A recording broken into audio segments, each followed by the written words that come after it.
بسم اللہ الرحمن الرحیم۔ شروع اللہ کے نام سے جو بڑا مہربان نہایت رحم والا ہے۔ حضرت ابو ذر رضی اللہ عنہ بیان کرتے ہیں کہ ہم نے رسول اللہ صلی اللہ علیہ وآلہ وسلم کے ساتھ رمضان کے روزے رکھے۔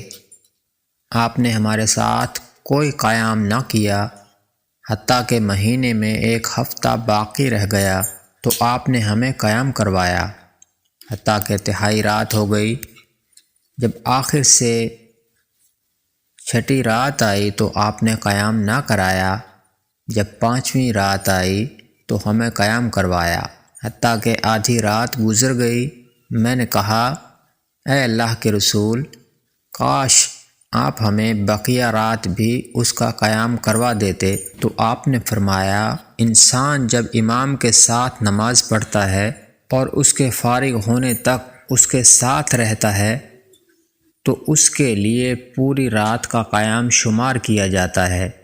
جب چوتھی رات آئی تو آپ نے قیام نہ کرایا۔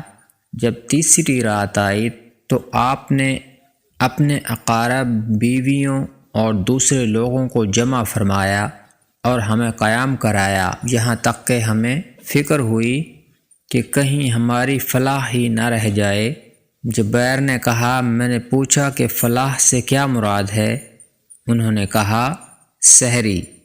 پھر بقیہ راتوں میں آپ نے ہم کو قیام نہیں کرایا۔